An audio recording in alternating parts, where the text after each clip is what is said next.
Moulay Hafid, ancien sultan du Maroc, vient de mourir à Enghien-les-Bains, où il s'était retiré en 1925. Voici l'ex-souverain au studio Pathé Cinéma à Vincennes en 1912.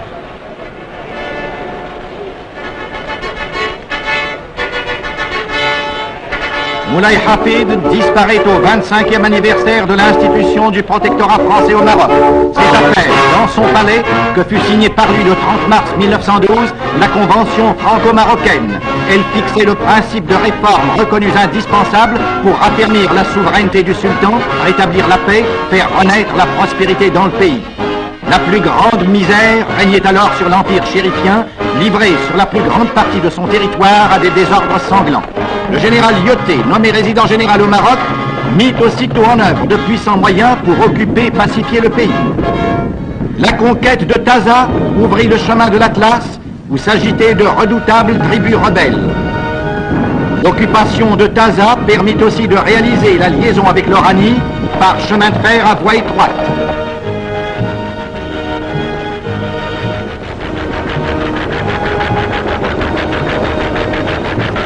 La Grande Guerre obligea le général Lyautey à réduire ses effectifs. Il réussit quand même à maintenir le calme dans ce pays naguère encore déchiré par des conflits sanglants. D'autre part, il entreprit d'organiser l'Empire et de mettre en exploitation son sol et son sous-sol, de construire des ports et de créer des œuvres sociales qui furent souvent plus efficaces que les armes dans l'œuvre de pacification. Aujourd'hui, les ports marocains, dotés d'un puissant outillage moderne, reçoivent annuellement 3800 navires. Plusieurs barrages ont été construits pour l'irrigation et l'électrification du pays. Cette électrification se développe à un rythme accéléré. De nombreux trains sont mus électriquement. Le réseau de chemin de fer en service atteint une longueur totale de 2700 km et des lignes nouvelles sont en voie d'achèvement. Les ouvrages d'art d'une hardiesse qui fait honneur au génie français ont été construits. Le réseau routier dépasse 6700 km. Le nombre d'autos est proportionnellement plus élevé au Maroc que dans la métropole. 10 millions d'hectares ont été défrichés et mis en valeur par la collaboration franco-marocaine. Le Shtel compte à ce jour plus de 12 millions de têtes. De nombreuses usines ont été créées pour l'industrialisation des produits du sol et du sous-sol. Des villes modernes ont surgi en quelques années au centre des régions les plus riches du monde.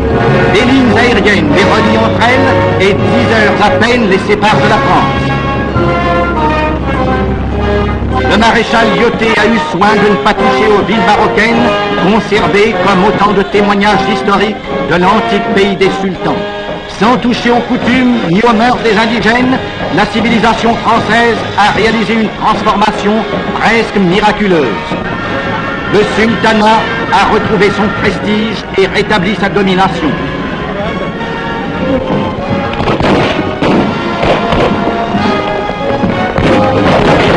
Telle est l'œuvre accomplie en 25 années de protectorat au Maroc.